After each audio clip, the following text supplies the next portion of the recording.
Hello and welcome to another episode of PodcastDX, the show that brings you interviews with people just like you whose lives were forever changed by a medical diagnosis. I'm Lita. I'm Ron. I'm a sweet and spicy pickle. She's Jean Marie. Today we are going to discuss medication side effects with a special focus on black box warning.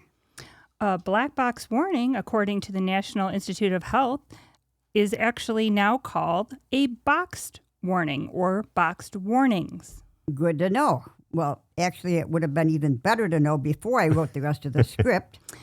Yeah, okay.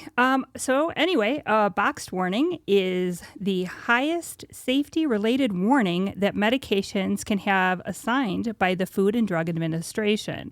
The warnings bring the consumer's attention to the major risks associated or possibly associated with taking the drug.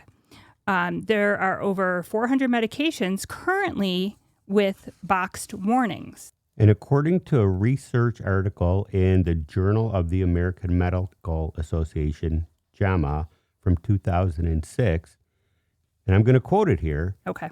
Quote, few data are available regarding the prevalence of potentially dangerous drug-drug laboratory, and drug disease interactions among outpatients, end quote. The researchers included at least 2 physicians and 1 registered pharmacist, and their objectives were to determine how frequently clinicians prescribe drugs in violation of the boxed warnings for these issues and to determine how frequently such prescribing results end in harm. Okay. So correct me if I'm wrong here, but in 2006, some doctors and a pharmacist did a research study because the scientific community doesn't know how often patients are given drugs in violation of a box warning. That's exactly right. And of the 324,548 patients who received a medication in 2002, 7 out of 1,000 received a prescription in violation of a boxed warning. And the most likely demographic was patients who were over 75 years old and also being a female. Also, other contributing factors included the number of medications taken, the number of medical problems, and the site of care were also associated with those violations.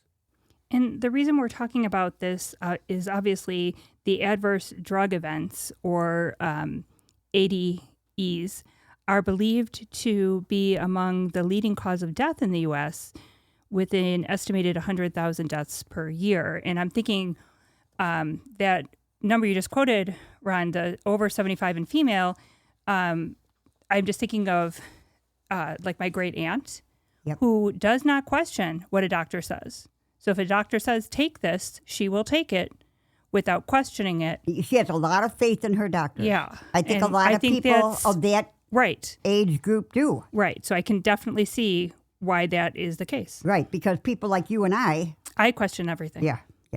So adherence to box warnings falls on the doctors. There shouldn't be a question there. Well, I guess it's also a complication because you have to make sure that you know what your patient is taking. Right. But they should not prescribe a medication that would harm the patient. The pharmacist should be double checking what and who it is prescribed for. And lastly, the patient needs to make sure that they only take medications that was prescribed for them. And I'll say also, same thing with that age demographic, they may not be the ones going to pick up their prescription. Right. Oh, yeah. You know, it might be a friend or a family member going to pick it up. And Sure. do they have any questions? No, they don't have any questions. Sure. You know, so yeah, I can But see. I think one of the other factors, happens to be the one prescription might not be harmful, the other Right. prescription might not be harmful, so on and so forth. Right. But the 2 or 3 Combination. or more. Right, that's what they were Right. saying. That's Drug, that's right. that's what you said. That's what you And said. that's, I think, why all the pharmacies are connected Right.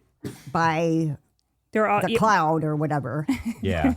so that they know what if someone's right. Yeah, I know. I was prescribed and this is years ago, but a cough medicine that had codeine in it, and it was immediately flagged because I was already taking a narcotic pain medication. Right. And that one could have put was you over through- there. And Mrs. Thomas was prescribed a medication that increased her blood pressure, and she already super had high blood pressure. Yeah. But I guess also, you're weighing the risks and the benefits. Well, so now, now we're starting to get into side effects. Right. So Yeah. I think that's my cue. All right. All right. Well, I mean, I don't know about you two, but when I'm watching TV, every time I turn around, every other commercial I seem to see is for some type of drug. And I laugh because when they get into the possible side effects, you have to ask yourself, is it worth it? Because the side effects that are listed may actually make your condition worse. Right. And there, you know what, when I was researching this topic, you would not believe how hard it was for me to find out where are these black box warnings posted. When did you just go to like drugs.com and then look at medications and it has warning right there? Well, there's a chart I found Okay. that lists some of the most commonly prescribed drugs that have box warnings and the reason for the warning. Should we go over some of those? I guess we will. Why not? All right. All right. Well, the first one on the list that we're going to talk about today is in the drug class of antidepressants or selective serotonin reuptake inhibitors, or SSRIs. Easy for you to say. Well, I kind of mumbled over it, but yeah. The most common of these are Zoloft, and I might not pronounce these correctly because they're made up words, and I don't know the marketing. I think it's Celexa. Celexa, okay. Yeah. Prozac, Paxil, and Lexapro. I only know the ones I've heard on commercials. They all received box warnings in 2004 to warn consumers about an increase in possible increase in suicidal thoughts and behaviors associated with these drugs for people with mental health issues, and that's who they're being prescribed to. Mm-hmm. And that's exactly what I was talking about the side effects being worse than the actual issue you're dealing with. Why would you take a chance if you're already having mental health issues? Right. And I guess, that's where it comes in that you want a healthcare provider who knows you, who takes the time to learn about you, and who you feel comfortable talking with. And also, I think if you're in that situation and taking that medication, you should also know, the suicide hotline information, and we'll put that on our website as well. I mean, this is very obvious, but at least these are prescription drugs, not over the counter. Right. Well, and I guess there are some of those as well, but that's for another. Yeah, exactly. Yeah. Moving on, bronchodilators, LABAs, and steroidal anti-inflammatory agents. The only mention of those would be Advair discs. And what, pray tell, is that side effect? I see where you're going here. It's an increased risk of asthma-related deaths. And I know one inhaler recently, it's no longer being manufactured, actually, and it was an emergency rescue inhaler that, which I personally have had experience with, that did not always work. Or it would work the first 2 or 3 times and then stop working. It would no longer dispense medication. Now I'm curious. Let's try another. Gee, let me see that list. Miscellaneous antipsychotic agents like Seroquel, I think that's how it's pronounced. Yep. So we have Seroquel, Zyprexa, and Risperdal. The box warning reads, quote, increased suicidality. Yes, suicidality. Increased suicidality in children and young adults, and mortality in the elderly that have dementia-related psychosis. That's a case where the side effect could be worse than what you've already been dealing with. Well, let's put a wager on the next one being the same. Okay. I'm not really a betting person. I'm one of those people that gets bored with betting. But I already looked at the script, so it's not the same.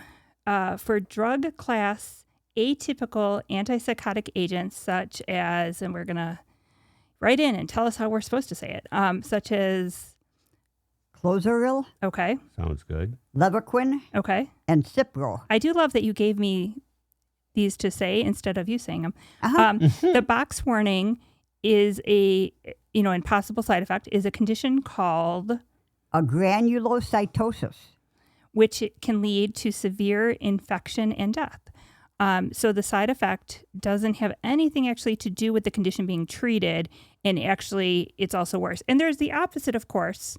Like they recently said that certain medications may reduce cholesterol that are prescribed for other things, or may extend, may increase your longevity that are prescribed for other things. So, it does go both ways, and it's good to read all the information prescribed on your prescription and on the box and online, and ask your healthcare provider and pharmacist any questions you might have.